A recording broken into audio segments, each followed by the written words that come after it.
Hello everyone, this is a review of the Keen Durand hiking boot. I've had these boots for 2 years. These are my first pair of Keens, and I put a lot of miles on them in 2 years. A lot of day hikes up here in the Northeast. I've had these boots in the Presidential Range up Mount Washington, which is always a good test for any hiking boot. I've had them in mud, snow, dry rock, wet rock, gravel, any kind of trail conditions I've thrown at these, they've performed very well. Traction for these boots I would consider as excellent. They've got a nice aggressive tread pattern, as you can see, holding up well. The rubber material they use for the soles of these, I think it's got the right amount of stickiness to get you up and down steep sections of trail. You got a steep rock section, you want to go up or down. I've had no issues with these shoes as far as traction goes, over rocks, over boulders.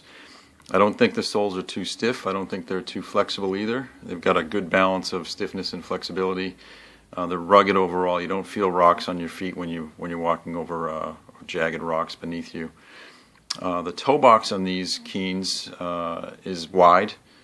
Keen's kind of known for a wide toe box. I think this is personal preference, but I do think in any kind of a hiking boot you're going to want some room for your toes to spread out a bit. And I think Keen has done a good job getting that spacing correct in these boots. As far as sizing goes, these are the exact same length as my previous hiking boots, which was a different brand, but they're about a half a size different in numbering. So if you've got an 11.5, let's say, in your current boot, you might want to try a 12 in a Keen. The weight of these, I've had heavier hiking boots, and it's nice to be in a pair of lighter boots. Keen has done a good job getting the weight right on these.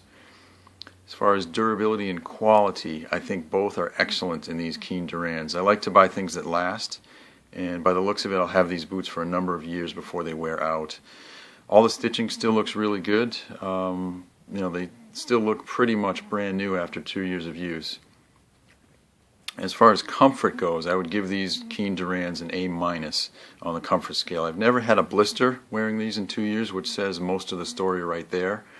I found them warm in the winter and not overly hot in the summer, so they're comfortable all around for all-around use.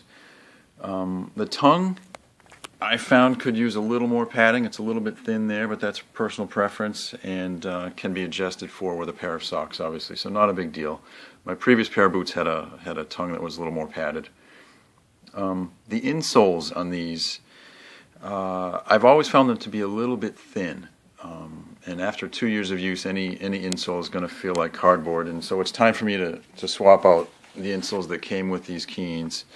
One curious thing that Keen did, and they no longer do this, is they have a dent you can see in the bottom of the heel there, and that corresponds with a raised bump. You can see it in there at the bottom of the heel there. Keen no longer makes boots with this raised heel cushion feature. They told me that via email. So if you bought a pair of Durands now, it's going to be flat in there, which makes it easy to swap out your insole. The thing I really love about these Keen boots is right there. American Built. For those of us looking to support American manufacturing, it's great to know that we've got an option. And there are other manufacturers that make some of their boots in the U.S. Keen makes an effort. They've got a place in the Pacific Northwest in Oregon. Hats off to the men and women who make these. It's a great product at a very competitive price point. I found them to be a super high quality boot.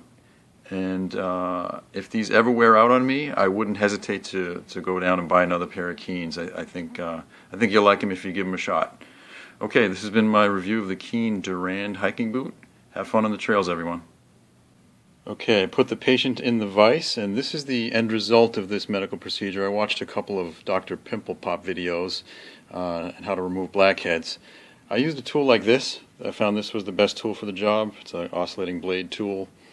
And what I did was I made a series of vertical cuts through the blackhead, flush to the white fibrous tissue next to the blackhead, and then I reoriented the tool and took out very carefully each section, being careful not to dig into the white fibrous tissue, and cut it flush to the bottom of the boot. It came out great. I think this should solve the problem permanently for this patient. And when I put in new insoles, the shoes are much more comfortable than actually on day one. So it was a good operation, good result.